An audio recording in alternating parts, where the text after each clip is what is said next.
Respiremos profundo para sacar un poco la agitación que tenemos para llegar acá, porque hoy el Señor nos ha llamado para venir a escucharlo, para venir a escuchar acerca de lo que Él piensa a través del Papa Francisco en medio de su iglesia. Te damos gracias por tenernos acá, por consentirnos, porque a pesar de todas las cosas que están pasando, nosotros podemos seguirnos reuniendo a compartir estos momentos. Te, te ponemos todas las marchas, todas las personas que están legítimamente marchando. Te ponemos también las manos de los que hacen la violencia para que ellos entiendan que no es así como se hace la protesta. Te ponemos en tus manos todos nuestros familiares, las personas que han tenido que partir a tus brazos para que estén contigo seguramente disfrutando del cielo y de la eternidad. Pedimos asistencia del Espíritu Santo para que nos ilumine a cada uno de nosotros, especialmente, Señor, te pido que ilumines mi cabeza, mis sentimientos, mi corazón, mi boca, para que sea solamente tu voluntad la que sea transmitida a través de este instrumento tuyo. Y te pedimos que ilumines el corazón, la boca, el sentimiento, la mente de cada una de las personas que estamos aquí, para que a través de ellos también tú hables con las preguntas, con las inquietudes, con los aportes. Ven, Espíritu Santo, manda tu luz desde el cielo. Padre amoroso del pobre, don de tus dones espléndidos. Luz que penetras las almas, fuente de mayor consuelo. Ven, dulce huésped del alma, descanso de nuestro esfuerzo, tregua en el duro trabajo, brisa en las horas de fuego, gozo que enjuga las lágrimas y reconforta en los duelos. Entra hasta lo más profundo del alma, divina luz, y enriquécenos. Mira el vacío del hombre si tú nos faltas por dentro. Mira el poder del pecado cuando no envías tu aliento. Riega la tierra en sequía, sana el corazón enfermo, lava las manchas, infunde calor de vida en el hielo, doma al espíritu indómito, guía al que tuerce el sendero. Reparte tus 7 dones según la fe de tus siervos. Por bondad y tu gracia, dale el esfuerzo su mérito. Salva al que busca salvarse y danos tu gozo eterno. Amén. En el nombre del Padre, del Hijo y del Espíritu Santo. Amén. Bueno, entonces yo creo que vamos empezando, ¿no es cierto? ¿Les parece? ¿Les parece que empecemos con...? Ok, entonces voy a recordar un poquitico en qué terminamos en la clase pasada. En la clase pasada terminamos viendo, terminamos de ver el capítulo número 5. Hoy vamos a comenzar el capítulo número 6 y, como de costumbre, pues voy a hacer como una recapitulación de lo que llevábamos. Entonces me voy a ayudar con el video que, ¿se acuerdan que la vez pasada vimos un pedacito del video, como la mitad del capítulo 5?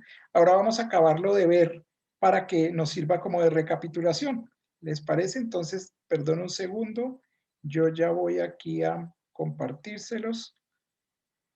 Ya, esto se hace por aquí.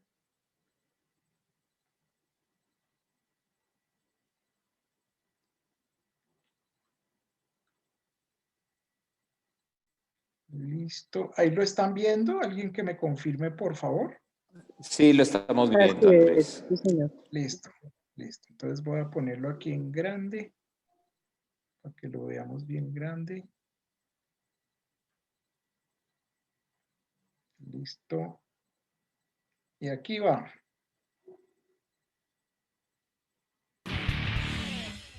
A propósito de las preguntas anteriores, Francisco dedica el siguiente apartado a razonar. ¿Se está oyendo también? Sí, Andrés. Listo, Sí, señor. ahí va entonces.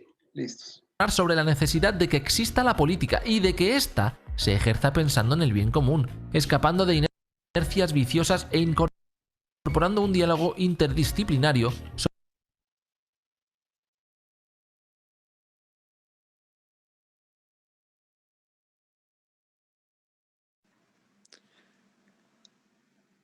Ya no se oye. No sé qué pasó. sobre los diversos aspectos de la crisis. La grandeza de la política se muestra cuando se obra por grandes principios, pensando en el bien común a largo plazo. A su vez, la economía debe integrarse en un proyecto político, social, cultural y popular que busque el bien común sin detener la creatividad humana y el sueño de progreso. Aludiendo a la doctrina social de la Iglesia, Francisco dice que un individuo puede ayudar a una persona necesitada, pero que cuando se une a otros para generar procesos sociales de fraternidad y de justicia para todos, entra en el campo de la caridad política. Según la enseñanza de Jesús, la caridad es la síntesis de toda la ley. Hay que combatir la tendencia actual de reducir a las personas a meros individuos. A partir del amor social es posible avanzar hacia una civilización del amor. A pesar de que hoy se afirma fácilmente la irrelevancia de la caridad, Francisco insiste en que debemos evitar relegarla al ámbito de relaciones reducidas y privadas, y para ello es indispensable no separar la caridad de la verdad, porque cuando está en juego el bien de los demás, no bastan las buenas intenciones, sino que hay que lograr efectivamente lo que ellos y sus naciones necesitan para realizarse. En este apartado, la encíclica diferencia entre dos tipos de amor, ilícito e imperado. Del amor ilícito proceden los actos de caridad dirigidos a personas y a pueblos. Del amor imperado derivan los actos de caridad que impulsan a crear instituciones más sanas, regulaciones más justas y estructuras más solidarias. La caridad debe expresarse siempre como un amor preferencial por los últimos. No se puede abordar el escándalo de la pobreza promoviendo estrategias de contención que únicamente tranquilicen y conviertan a los pobres en seres domesticados e inofensivos. Para ello, son indispensables dos principios inseparables de la doctrina social de la Iglesia: la subsidiariedad y la solidaridad. Las mayores angustias de un político no deberían ser las causadas por una caída en las encuestas, sino por no resolver efectivamente el fenómeno de la exclusión social y económica.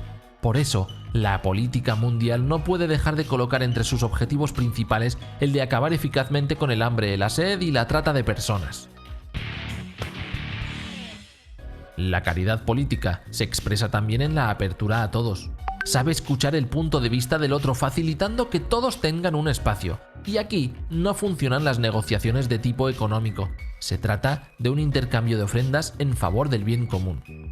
El punto 192 se hace eco de una petición que Francisco realizó junto al gran imán Ahmad al-Tayeb, dirigida a los artífices de la política internacional y de la economía mundial, para que se comprometieran seriamente para difundir la cultura de la tolerancia, de la convivencia y de la paz.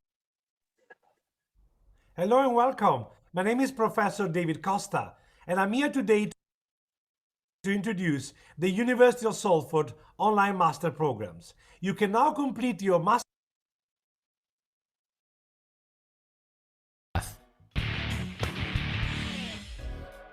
El último apartado comienza recordando algo que parece evidente pero que se suele dejar de lado. Todo político es también un ser humano que está llamado a vivir el amor en sus relaciones interpersonales cotidianas.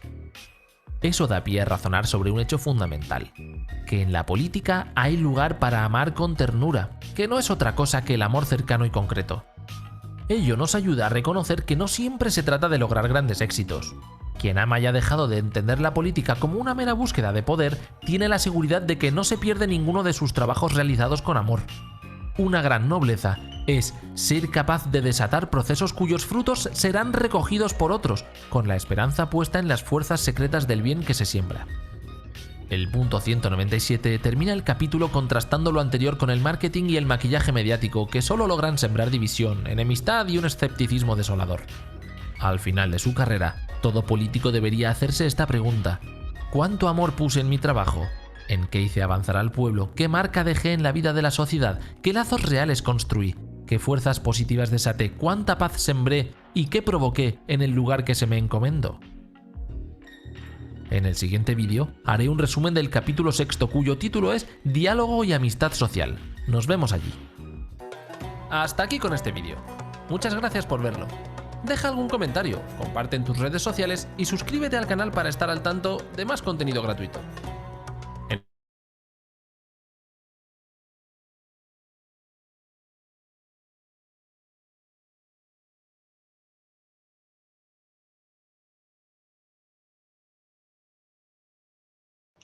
Andrés, está sin micrófono.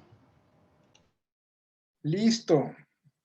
Bueno, entonces ese videito me ha gustado a mí hartísimo porque como que resume bastante bien los conceptos que hemos visto, ¿no es cierto? Bueno, una de las cosas que yo quiero como subrayar de ese capítulo, a mí la verdad me impactó mucho el capítulo 5. A mí personalmente me impactó, como ya les conté, pero digamos que una de las cosas que más me gusta o que más aportó a mi vida este capítulo es eso que mostraba el video al final, ¿no es cierto? Que ponía la política y que al final estaba escrita y cada letrica se iba convirtiendo en corazón. ¿Sí la vieron?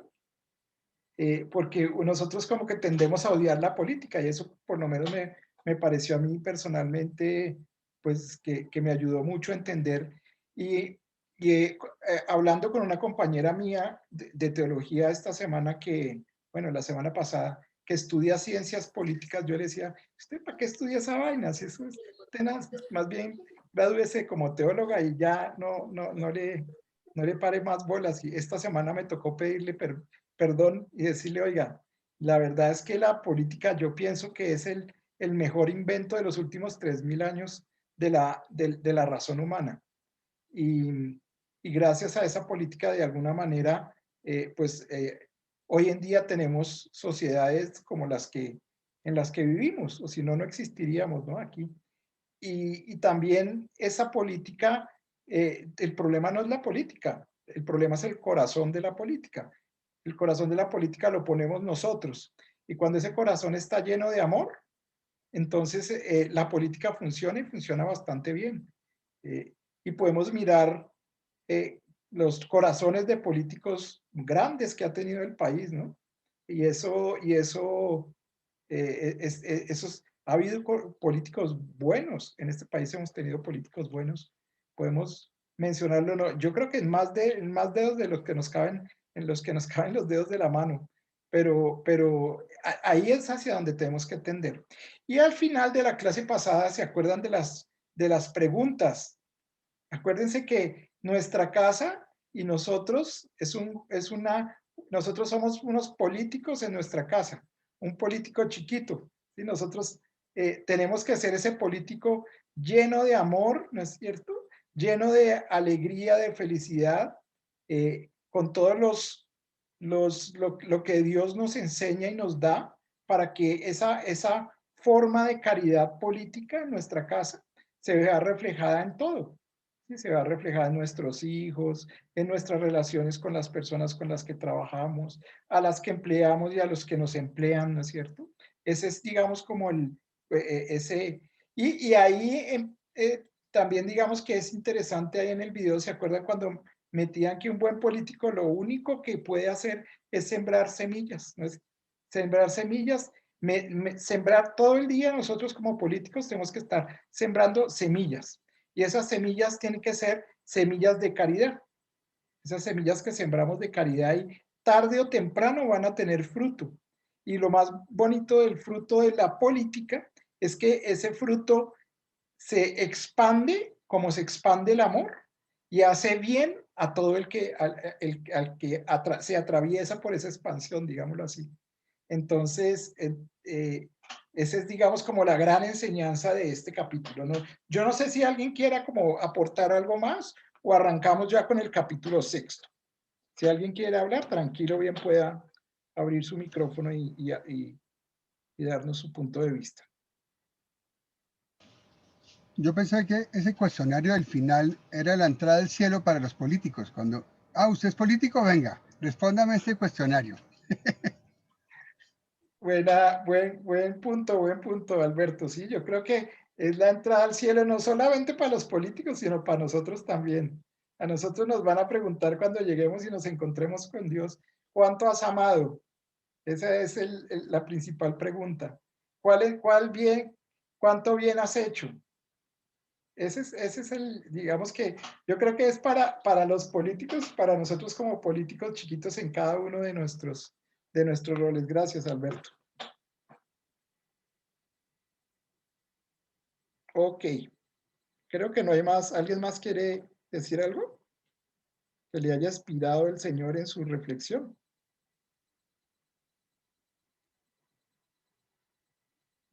Bueno, entonces vamos a continuar con el capítulo 6.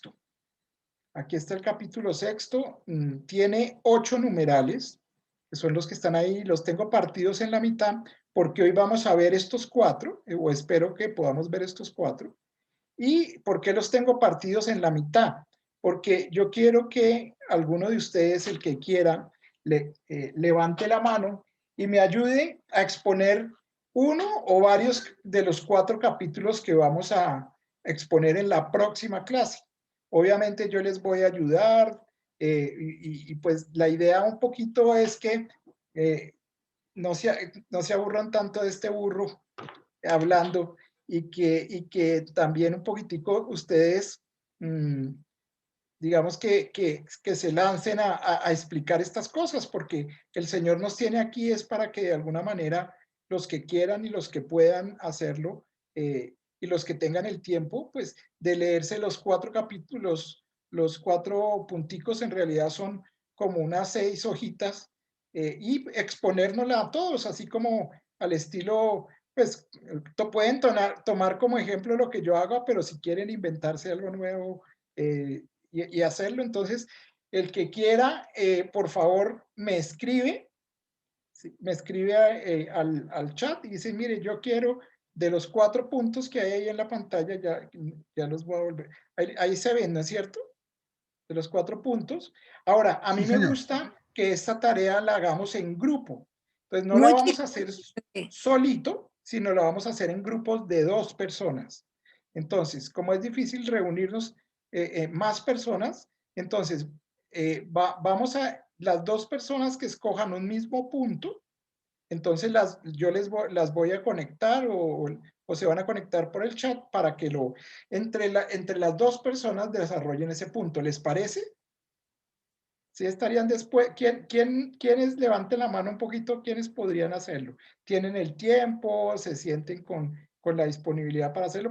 No es obligatorio, ¿no? Es solamente para hacer el ejercicio un poquitico de cambiar de speaker y también para escuchar la voz de Dios en las otras personas. Eso es importante y que también nos conozcamos. Y los próximos 4 capítulos los vamos a empezar a desarrollar de esa manera. No solamente voy a exponer yo voy a seguir guiando, pero la idea es que ustedes me vayan colaborando en la medida en que lo quieran y lo puedan hacer para que avancemos de esa manera.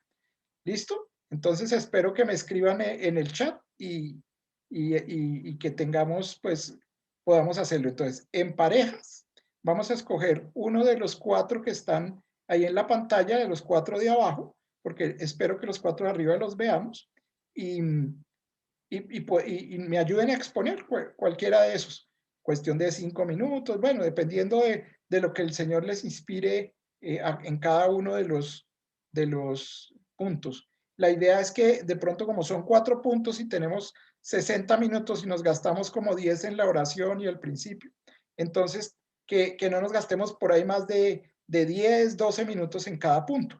Eso es como para poner un límite de tiempo y no nos extendamos mucho. Ok, entonces yo creo que con eso más o menos queda claro. ¿Alguna pregunta?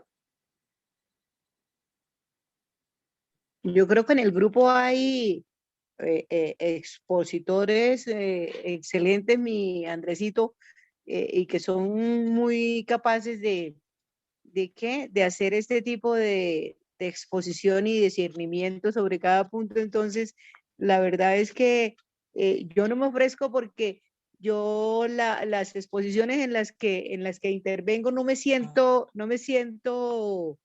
bueno, lo que tú dices, el Espíritu Santo es el que lo impulsa a uno y tal vez, lo pudiera hacer, pero por eso no me ofrezco en este momento, mi Andresito, de pronto más Tranquila, adelante. tranquila, Bueno, Amparito. Bien, pueden los que quieran y se sientan hacerlo. Yo estoy de acuerdo con Amparito. Aquí hay personas que tienen el don de Dios para hacerlo y los que no, tranquilos, que estamos entre hermanos. No vamos acá a mirar quién es el que no expone, el que no habla, sino más bien estamos entre hermanos para aprender a hacerlo. Eso es un ejercicio que ha sido interesante las otras veces que lo hemos hecho y que aporta muchísimo a lo que, al objetivo del curso. Ok, entonces arranquemos sin más con el capítulo 6. El capítulo 6 es impresionante porque el Señor nos lo puso providencialmente hoy para lo que está pasando en el país. Yo cuando estaba preparando la clase dije, Dios mío, otra vez, si esto lo supieran los que están negociando la paz, los que están sentados con las personas, pues de alguna manera allanarían el camino y vamos a ver por qué. Entonces, en el capítulo 6, en el numeral 198, capítulo 6 se llama Diálogo y Amistad Social. Entonces dice, en el 198, acercarse, expresarse, escucharse, mirarse, conocerse, tratar de comprenderse, buscar puntos de contacto. Todo eso se resume en el verbo dialogar. Para encontrarnos y ayudarnos mutuamente necesitamos dialogar. No hace falta decir qué sirve, no hace falta decir para qué sirve el diálogo. Más que me basta pensar que sería el mundo, ¿qué sería el mundo sin ese diálogo paciente de tantas personas generosas que han mantenido unidas a familias y a comunidades? El diálogo persistente y conjugado no es una noticia como los desencuentros y los conflictos, pero ayuda discretamente al mundo a vivir mejor, mucho más de lo que podamos darnos cuenta. Entonces, miren cómo providencialmente nos dice el verbo dialogar es el que nos va a permitir salir de este hueco en el que estamos.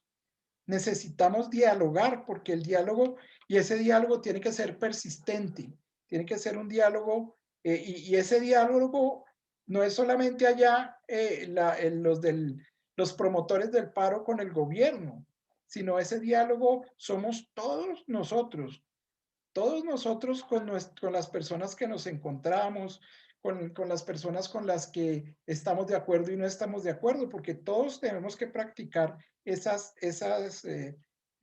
que nos dice el Papa ahí.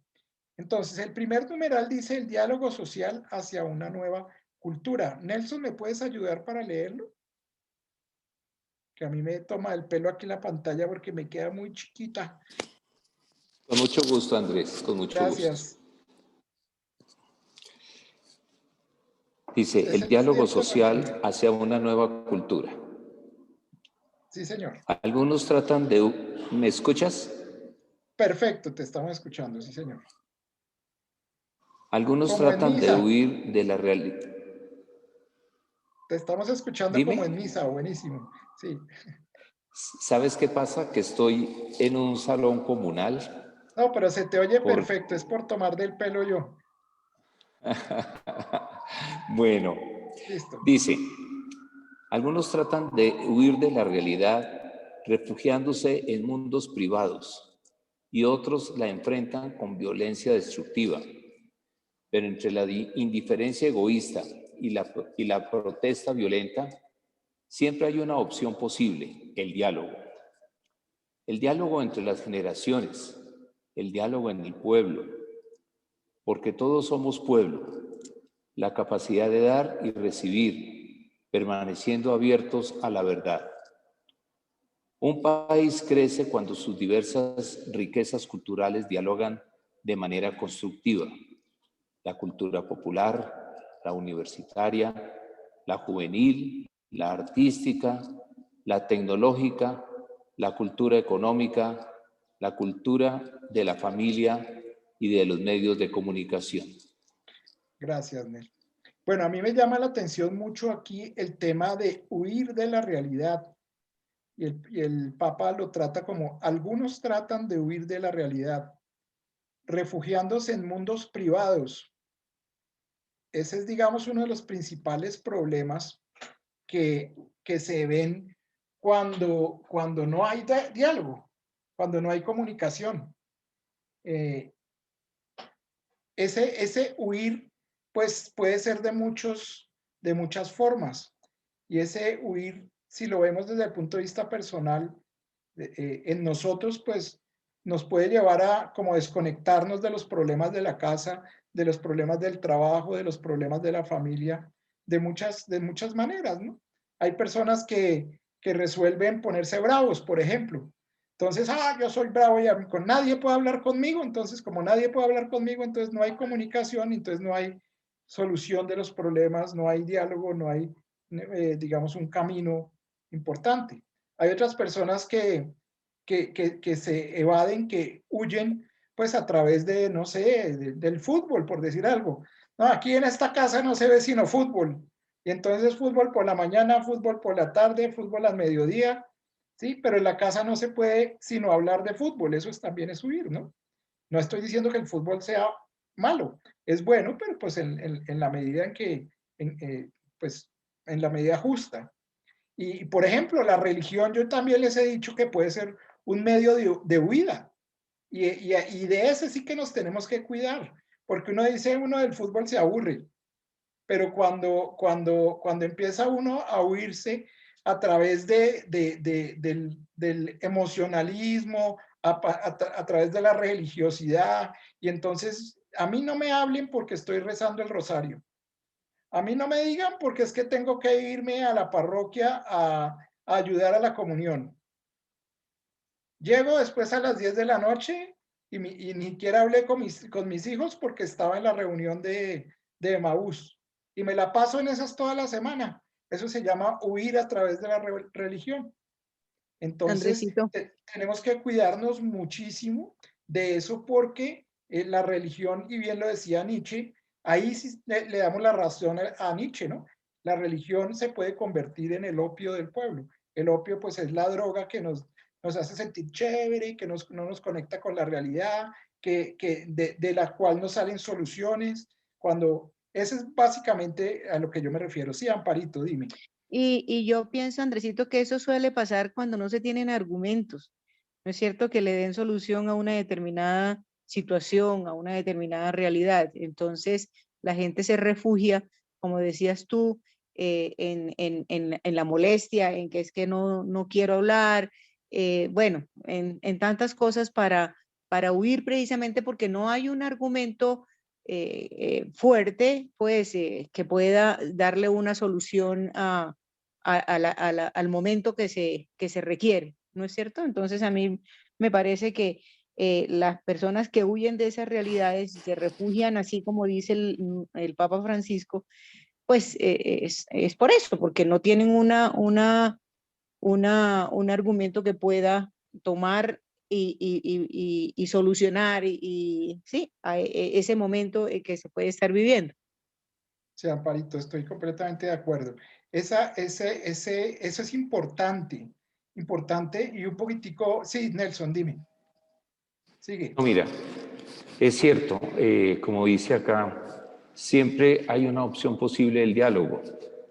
En estas marchas, en estas manifestaciones, en las declaraciones que hacen tanto los alcaldes como el mismo gobierno, definitivamente sí hay un desconocimiento de lo que está pasando y de lo que está pensando particularmente la juventud. No se puede partir de la base de estigmatizar a la juventud diciendo que son personas inmaduras, que lo que buscan es la violencia, porque pues sabemos que hay violentos dentro de estas marchas, pero para que haya diálogo primero tiene que haber respeto y entender al interlocutor, entender, escucharlos sabiendo qué hay detrás de esas expresiones, qué tipo de sentimientos son los que hay y darlos por valederos. Pero si se entra en un proceso de descalificación, difícilmente puede haber un intercambio productivo, constructivo. Pero a mí me ha preocupado mucho cuando observo desafortunadamente esos noticieros en las declaraciones y en las preguntas que le hacen a muchos jóvenes, que ellos no se sienten escuchados.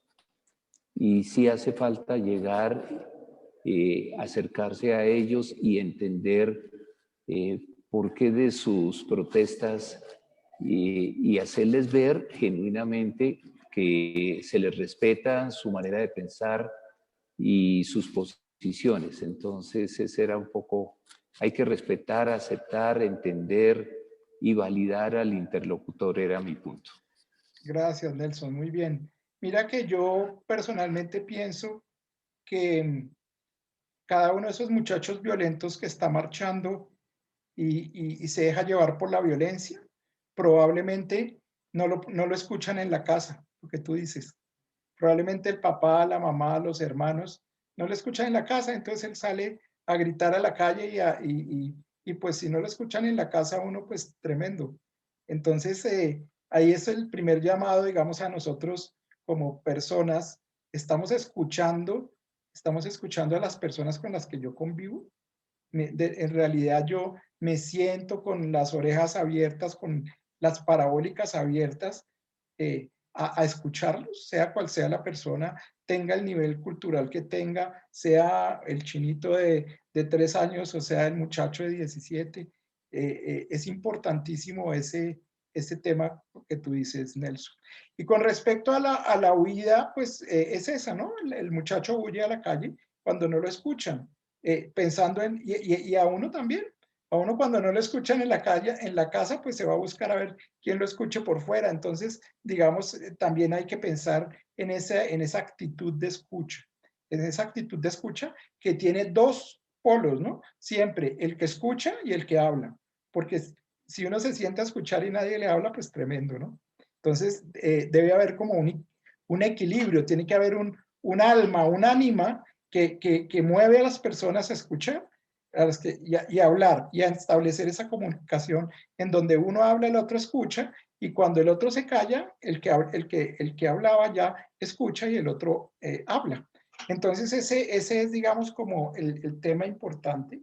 En el tema religioso, un poquitico para redondear, yo siempre les he dado a ustedes que cuando ustedes estén metidos en alguna actividad religiosa, de grupo sobre todo, siempre miren que esa actividad religiosa esté sostenida por 3 patas, ¿sí? Es una mesa de 3 patas. Una es la oración, o sea, en todo sitio hay que orar, porque si no hay oración en una actividad, pues eso se convierte pues en una actividad de buena voluntad, no más. Ahora, también tiene que haber servicio. Entonces, si hay oración pero no hay servicio, estamos cojos. San Pablo es el experto en eso, ¿no? No hay fe sin obras. Y la tercera pata, que es importantísima en una parte, en un ambiente religioso, en nuestras actividades religiosas, es la formación. Entonces, tiene que haber un equilibrio entre oración, servicio y formación. Tenemos que saber qué es lo que estamos haciendo ahí. Si estamos rezando un rosario, tenemos que entender por qué rezamos el rosario, de dónde salió el rosario, ¿sí? ¿Cuál es el alma del rosario? ¿Qué piensa la Iglesia y el Vaticano de lo que estamos haciendo? Y criticarnos constantemente. Si estamos haciendo una actividad de entrega de mercados, por decir algo, entonces, oiga, oramos antes de hacer esto. ¿Quién fue el que nos inspiró a entregar el mercado? ¿Nosotros porque tenemos la billetera llena y queremos desocuparla y sentirnos en paz? ¿O el Espíritu Santo que nos inspiró a ayudarle a las personas? Entonces, todas esas cosas las tenemos que mirar y medir en el momento. ¿Para qué? Para que la religión no se nos vuelva marihuana, ¿no es cierto? Como decía Nietzsche, opio del pueblo. Ok, Gracias por todos los aportes muy al lugar. ¿Me ayudas con el siguiente numeral, Nelson, por favor, el 200? Sí, señor, con gusto. Se suele confundir el diálogo con algo muy diferente, un febril intercambio de opiniones en las redes sociales, muchas veces orientado por información mediática no siempre confiable. Son solo monólogos que proceden paralelos, quizás imponiéndose a la atención de los demás por sus tonos altos o agresivos. Pero los monólogos no comprometen a nadie, hasta el punto de que sus contenidos frecuentemente son oportunistas y contradictorios. Yo creo que está bien claro ahí el tema. No confundir el diálogo con intercambiar opiniones. O sea, dialogar no es intercambiar opiniones. Dialogar es todo ya el Papa nos lo va a enseñar más adelantico, es toda una mística. Es toda una mística. Es como cuando uno se sienta a orar. Dialogar en realidad yo pienso que es orar con el otro. Es comunicarse con Dios, dos personas. Ahora lo vamos a mirar más adelante. Sigamos entonces con el siguiente numeral.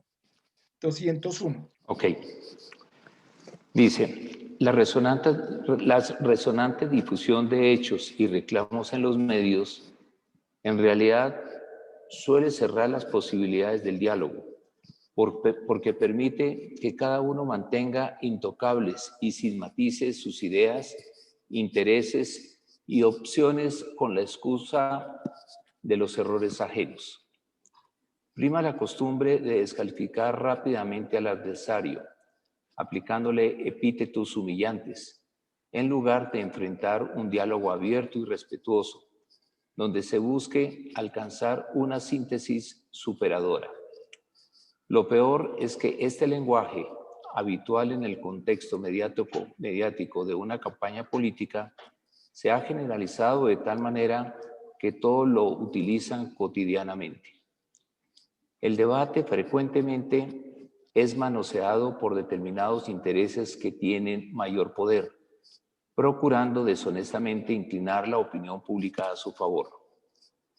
No me refiero solamente al gobierno de turno, ya que este poder manipulador puede ser económico, político, mediático, religioso o de cualquier género.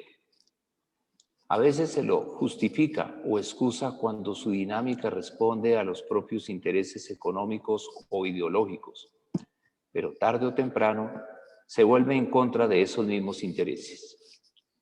Ok, entonces miren que aquí el Papa está planteando los problemas que surgen en la sociedad y a nivel, digamos, ya político, de la falta de diálogo, ¿sí? Yo entonces traje un ejemplo, aquí el Papa está mostrando un problema, está siendo como profeta, ¿no?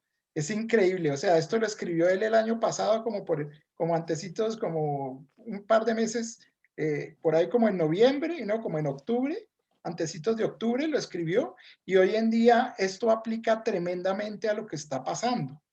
Entonces, mire que el problema grande que tenemos aquí en Colombia es que, primero, no dialogamos. Estamos acostumbrados, somos una sociedad donde el diálogo es escaso. Y segundo, y nos lo va a hablar en los numerales de más adelante, hay falta de verdad, hay ausencia de verdad. Hay falta, si lo hablamos, lo miramos en nuestra mesa de tres patas que yo les decía ahorita, en nuestra política la oración es como análoga al diálogo, ¿sí? La formación es como análogo al ir en busca de la verdad, en saber qué es lo que está pasando en nuestro país, a no querer estar por allá adormilados y no querer buscarlo. Y el servicio, pues está muy enfocado a ir a hacer algo con las otras dos patas, ¿no es cierto? Y tienen que estar como niveladas las tres. Entonces, ahí tengo un video que es bastante de una persona que yo lo conocí hace muchísimos años en Unilago. Él se llama Freddy. Él, cuando yo lo conocí, no tenía digamos, una educación, pero el tipo era un genio y era el que solucionaba los problemas de cuanto chicharrón se presentaba de cualquier computador que trajeran aquí a Colombia. Y este muchacho hizo un emprendimiento, hoy en día es empresario. Hoy en día es el gerente y dueño de la primera universidad virtual que nació en Internet, que se llama Platzi. No es muy conocida en el ambiente, digamos, porque en esa universidad solamente se hace como un entrenamiento del tema tecnológico y de sistemas. Pero el tipo es muy inteligente y hizo un video en YouTube analizando qué es lo que está pasando hoy en Colombia. El video es como de media hora. Yo les voy a poner un pedacito que tiene que ver con que me parece que tiene que ver con este numeral, para que ustedes vean cómo de una manera importante nosotros podemos, además de orar, ¿sí?, podemos ir a buscar la verdad, a saber qué es lo que está pasando. Es un ejemplo chiquito, voy a poner solamente unos 4 o 5 minutos de este video y lo paro. ¿Listo? Y al que lo quiera ver completo, pues lo pongo después en el otro lado, porque es como casi media hora. Entonces voy a poner un pedacito para que lo vean. Entonces voy a compartirles acá.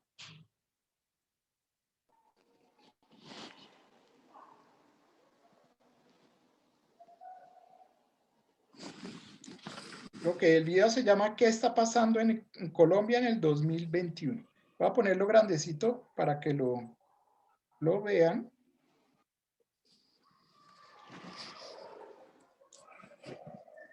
El computador está un poquitico lento.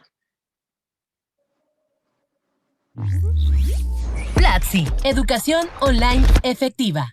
En Colombia, durante la pandemia, la contracción del Producto Interno Bruto fue de menos 6.8%, una de las caídas más grandes e históricas de la historia moderna entera de Colombia, creando una ola de desempleo y una ola de aumento de la pobreza que nunca antes se había visto en nuestra historia moderna, incluyendo la historia del conflicto interno más largo de la historia de la humanidad. Eso hizo que el gobierno presentara una reforma tributaria, que en pocas palabras es una forma de reestructurar el esquema de impuestos de los ciudadanos de Colombia. Es una reforma compleja, pero de las cosas más dramáticas que tenían era un aumento y una generación de un impuesto anual para todas las personas que ganaran más de $656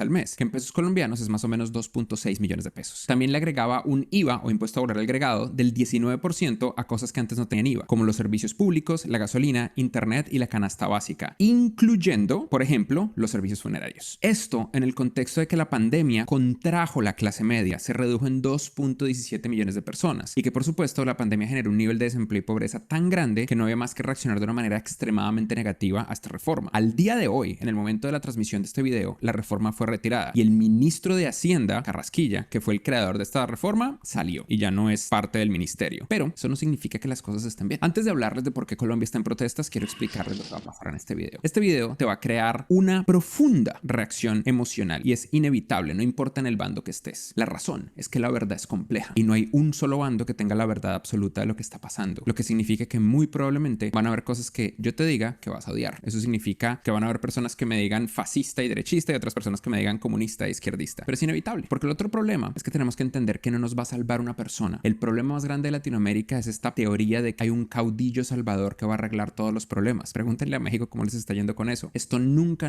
es la solución. Nuestro problema es sistémico, institucional y requiere por encima de todo que sepamos la verdad. También tengan en mente que en este momento hay muchos intereses oscuros que quieren sacar provecho de lo que está pasando y van a hacer su mejor esfuerzo para manipularnos. Por ende, vale la pena preguntarnos por qué nos quieren manipular. Y también que informarte vía memes te va a podrir el cerebro. Los memes no enseñan, los memes no explican lo que está pasando. Los memes simplemente están ahí para que tú repitas un mensaje que pareciera ser verdad simplemente porque rima. Y quizás el mensaje más difícil que ustedes van a aprender en este video es que hay buenas personas de todos los lados. Hay buenas personas, aunque no lo crean, que son fans de Uribe. Hay buenas personas, aunque no lo crean, que son fans de Petro. Hay buenas personas. Una persona de la Comisión Internacional de Derechos Humanos lo explicó de una manera muy interesante. El uso desproporcionado de la fuerza, dice Pedro Vaca, no es justificable en nombre de la protección del orden público. La quema de personas no está amparada por el derecho a la protesta. Las misiones médicas y periodísticas deben ser respetadas por manifestantes y policiales. Urge el diálogo. ¿Cuál es el contexto de lo que está pasando? El contexto de lo que está pasando es que Colombia es un país que históricamente siempre ha tenido una relación muy compleja con sus presidentes. En los últimos años, la única presidencia que ha sido realmente muy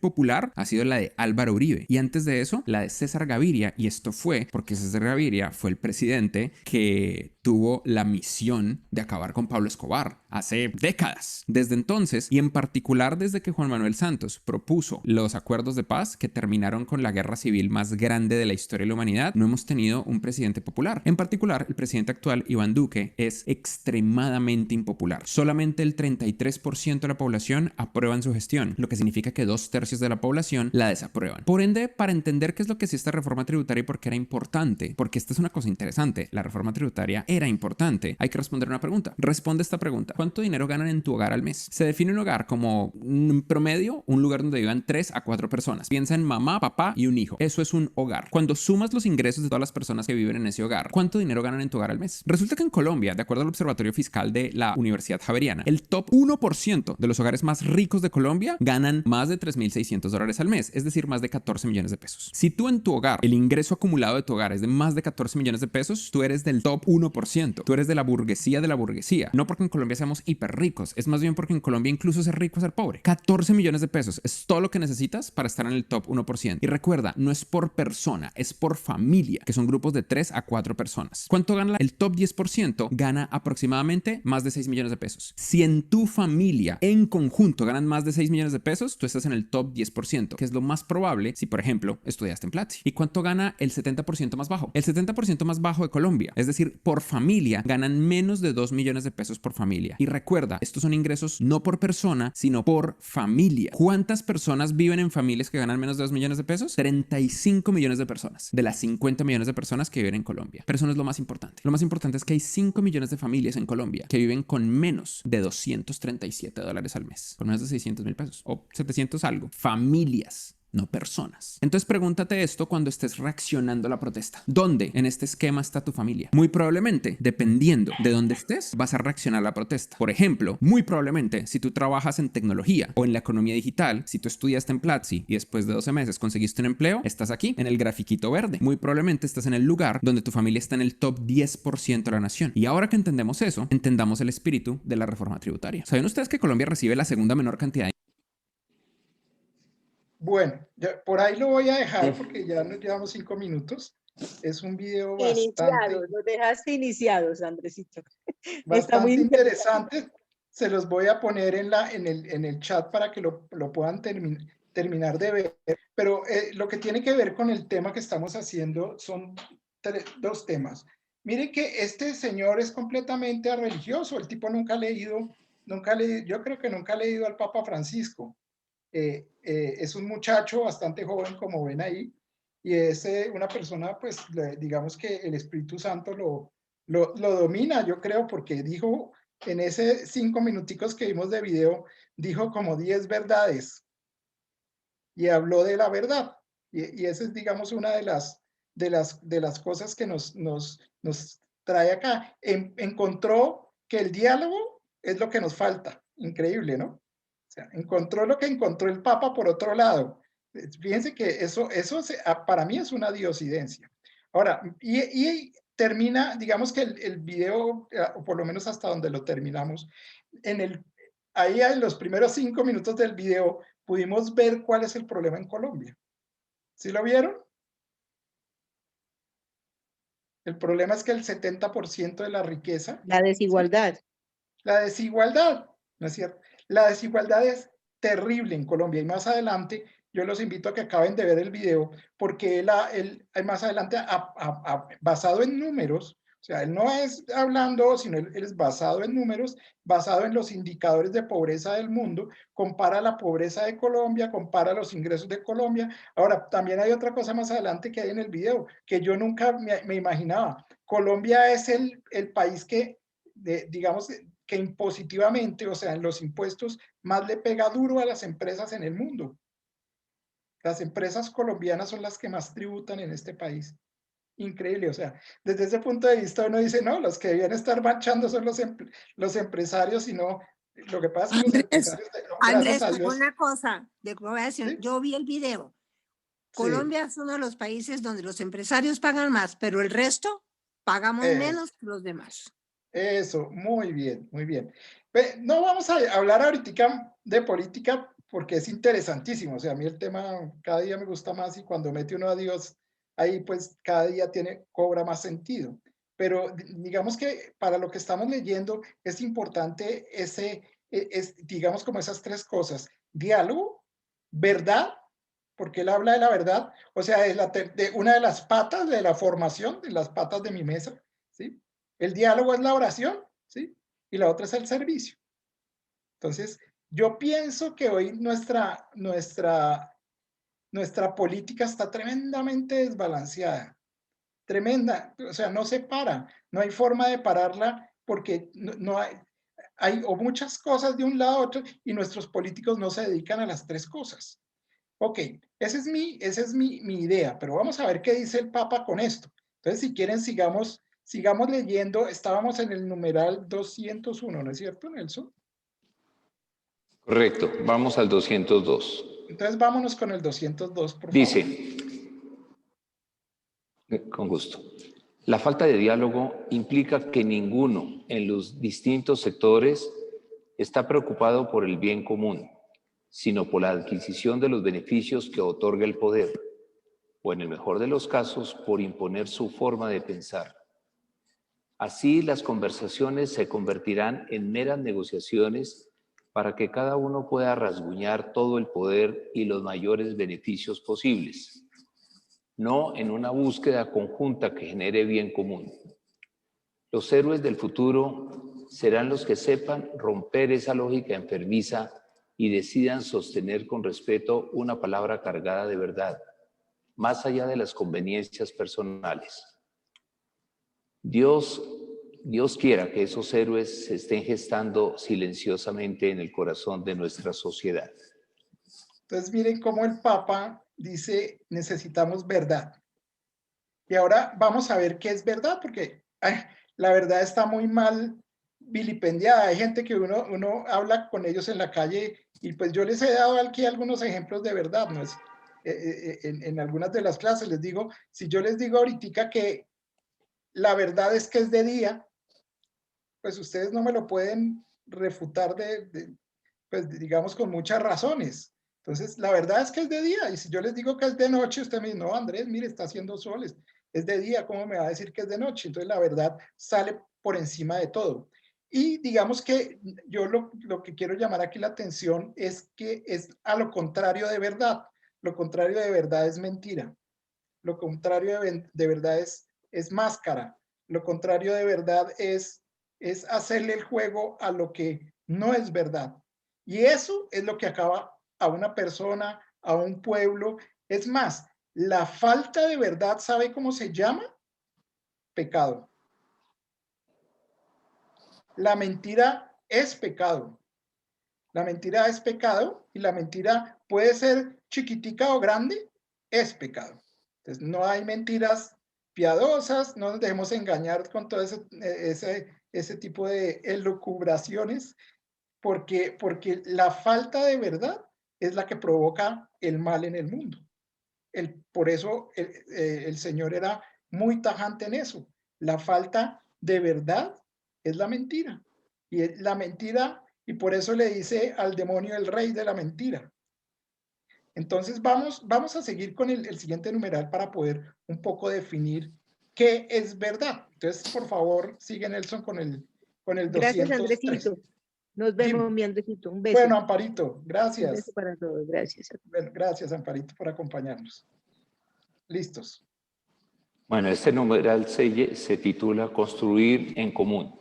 Gracias. El auténtico diálogo social supone la capacidad de respetar el punto de vista del otro, aceptando la posibilidad de que encierre algunas convicciones o intereses legítimos.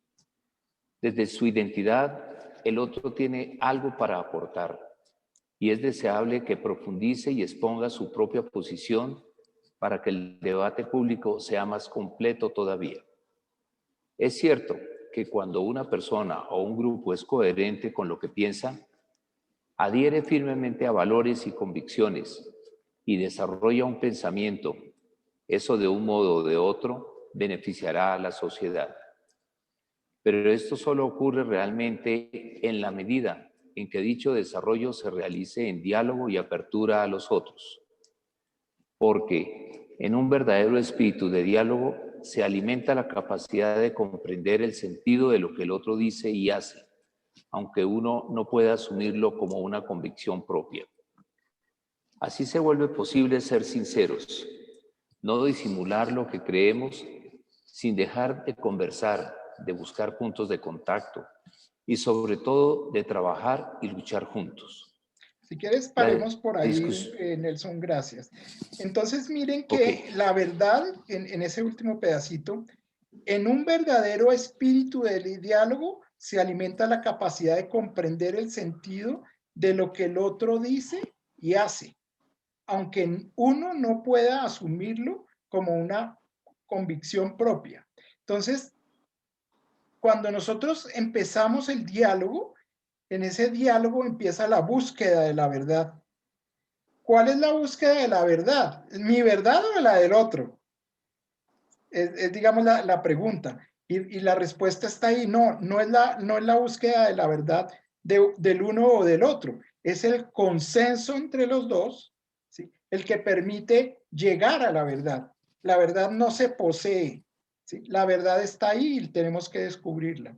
Ese es, digamos, uno de las conclusiones grandes de la filosofía. Y, entre otras cosas, la palabra filosofía significa amor a la verdad, filos, ¿sí?, de amor, de hijo, ¿sí? Y Sofía significa verdad. Entonces, la filosofía significa amor a la verdad. Bueno, sigamos entonces con el siguiente numeral. Bueno, al final hay una frase que quiero recalcar de ahí, de este numeral, que dice: pensemos que las diferencias son creativas, crean tensión y en la resolución de una tensión está el progreso de la humanidad. Entonces, nunca pensemos que dialogar no crea tensiones. Importantísimo. De hecho, yo creo que el diálogo per se crea tensiones. Y si crea tensiones, crea interrogantes. Ok, ayúdame, Nelson, porfa, con el 204. Ok. Dice, hoy existe la convicción de que, además de los desarrollos científicos especializados, es necesaria la comunicación entre disciplinas, puesto que la realidad es una, aunque pueda ser abordada desde distintas perspectivas y con diferentes metodologías. No se debe soslayar el riesgo de que un avance científico sea considerado el único abordaje posible para comprender algún aspecto de la vida, de la sociedad y del mundo. En cambio, un investigador que avanza con eficiencia en su análisis e igualmente está dispuesto a reconocer otras dimensiones de la realidad que él investiga, gracias al trabajo de otras ciencias y saberes, se abre a conocer la realidad de manera más íntegra y plena. Ok, entonces el investigador, la ciencia, es un buscador de la verdad. Es otra forma de hacer filosofía. En antiguo, los filósofos eran los científicos, eran los teólogos, eran los ingenieros, ¿sí? Hoy en día, pues, una de las cosas que dice el Papa es que es necesaria la comunicación entre disciplinas. Por eso estamos acá reunidos y nuestra comunicación y nuestro diálogo de alguna manera es rico y además que es infundido por el Espíritu del Señor. Entonces, eso es una de las conclusiones de ese numeral. En el 205 habla de los medios que los medios de comunicación pueden ayudar a que nos sintamos más cercanos los unos de los otros. O sea, yo diría que los medios de comunicación deben ayudarnos a sentirnos más cercanos los unos de los otros. Y más abajo dice, en particular, Internet puede ofrecer mayores posibilidades de encuentro y de solidaridad entre todos. Y esto es algo bueno porque es un don de Dios. O sea, no podemos entrar a satanizar a los medios, ni a la televisión, ni a internet, ni a los diferentes medios de comunicación, siempre y cuando ellos funcionen como deben funcionar. ¿Y cómo deben funcionar? Los medios de comunicación deben ayudar a que nos sintamos más cercanos los unos de los otros. Entonces, digamos que cuando haya un meme de estos de los que habla este señor también ahí en el video, siempre tenemos que entrar y me pareció tan bonito que ustedes en el grupo cuando se vio por ahí algo un meme que nos mandaron que desafortunadamente era mentira, que eso suele pasar muy frecuentemente hoy en día en las redes sociales. Nosotros mismos dijimos, oh, no, mire, dijeron que era mentira. Y está bien hacerlo porque ahí estamos verificando. Y el Papa ahí en la mitad del numeral 205, enseguida de que habla de Internet, dice, es necesario verificar. Es necesario que nos orienten efectivamente en un encuentro generoso con el otro, donde haya verdad íntegra y cercanía con los últimos y que nos permita construir un bien común. O sea, siempre que recibamos un mensajito de esos memes, debemos verificarlo. Y ese meme tiene que estar orientado a un encuentro, porque si está orientado a una división, probablemente no sea verdadero. Segundo, ese meme tiene que tener una verdad íntegra. ¿Eso qué quiere decir? Que nosotros tenemos que mirar de qué fuente viene, en dónde está sustentado, si está sustentado en estudios, en cifras, o está sustentado simplemente en un hablar y pasar y pasar. Y digamos que el objetivo de ese meme, o de esa comunicación, de ese medio de comunicación, tiene que producir cercanía, ¿sí? Y tiene que construir el bien común.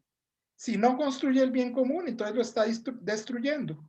Y lo mismo pasa con todos, con los noticieros, pues yo he aplicado, o pienso que esto se puede aplicar a muchas cosas. No podemos aceptar un mundo digital diseñado para explotar nuestra debilidad y sacar fuera lo peor de la gente. Con eso termina este numeral el Papa Francisco. Ok, aquí llegamos ya. Hoy no voy a dejar el espacio para preguntas, para terminar de redondear el tema de la verdad. Y eso está muy esquematizado aquí en el numeral 206. Se intitula El fundamento de los consensos. Dice, el relativismo no es la solución. Envuelto detrás de una supuesta tolerancia, termina facilitando que los valores morales sean interpretados por los poderosos según las conveniencias del momento. Si en definitiva no hay verdades objetivas ni principios sólidos, fuera de la satisfacción de los propios proyectos y de las necesidades inmediatas, no podemos pensar que los proyectos políticos o la fuerza de la ley serán suficientes.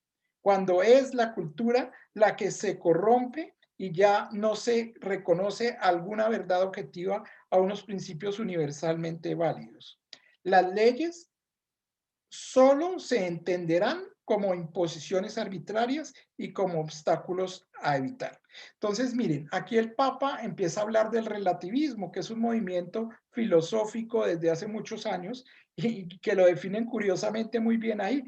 Es cuando los valores morales sean interpretados por los poderosos según las conveniencias del momento.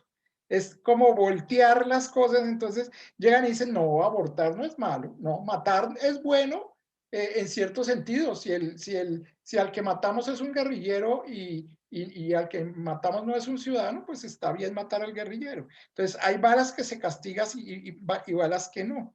Y entonces ahí es donde surge el tema de la verdad. Y digamos que un poco para terminar la clase de hoy, yo les quiero leer un poco qué decía San Agustín, que es el gran buscador de la verdad desde el punto de vista moral y filosófico. Y entonces les voy a leer un pedacito chiquito de lo que decía San Agustín. Dice, todo el que conoce que duda, conoce una verdad. Y está cierto de esto porque conoce. Entonces, miren, si yo ya sé que yo dudo, mi verdad es que soy ignorante. en algo, ¿sí? Y esa es una verdad. Esta es una disertación filosófica, por eso la estoy haciendo por pedacitos. Después dice, luego está cierto de la verdad. Entonces, cuando ya decimos, oiga, sí, yo acepto que hay un pedazo de verdad que no tengo y que la estoy buscando, entonces ya estoy cierto de esa verdad, que me hace falta conocer algo. Por tanto, quien duda de la existencia de la verdad, halla en sí mismo una verdad que no puede mellar la duda. Entonces, esa es, digamos, como la gran conclusión. Pero todo lo verdadero es verdadero por la verdad. Luego, quien de alguna manera duda, no puede dudar de la verdad. Bueno, hasta ahí un poquitico, porque esto es bastante filosófico. Esto lo saqué de un libro que se llama La Vera Religione de San Agustín, del numeral 39 al 73, y siguientes, donde hay todo un tratado de la verdad. Y digamos que la conclusión de esto es que San Agustín, después de hacer un análisis filosófico, como lo ven en este fragmento de la verdad, él empieza a hacer como un método, llega al final a decir que la verdad es Dios. O sea, la verdad es una persona, que la verdad no es algo que está ahí en la mitad, sino que la verdad es una persona y la verdad es Dios. Entonces, con este sentimiento un poquitico, vamos a continuar en la próxima clase a partir del numeral 200, me faltó como una hoja, creo, para terminar, no, me faltaron como 2 hojas para terminar el acometido de hoy, pero empiezo yo terminando estos 2 para redondear esto y que pueda continuar la persona o las personas que me quieran ayudar en la próxima clase con los 4 últimos títulos de esta parte de la encíclica, de este capítulo de la encíclica, o sea, del numeral 215 en adelante. ¿Listo? Vamos en el 208, creo. 208, sí. Entonces, yo voy a acabar de hablar un poco de estos 2 temitas que me faltaron para que la persona que me vaya a ayudar empiece a partir del 215. Y pues las otras personas que repartamos para los otros numerales. Entonces, creo que nos quedan como 5 minutos para que aportemos algo de lo que vimos y de sus opiniones, de lo que les inspiró el Espíritu Santo. Entonces, bienvenidos los comentarios, tenemos 5 minuticos.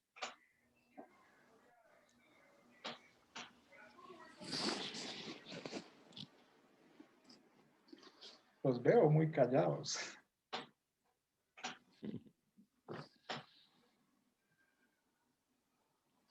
Bueno, tranquilos, esto no se trata de que hablen y digan, sino lo que el Espíritu Santo inspire. Yo estoy seguro que en la siguiente clase ya se va a redondear más este tema de la verdad y vamos a entender un poquitico que la verdad es la verdad moral, es lo que el Señor son unos absolutos que no tienen negociación, que de alguna manera los puso Él para guiarnos. Son como las boyas en el mar, con las cuales nos guiamos nosotros para navegar en la vida.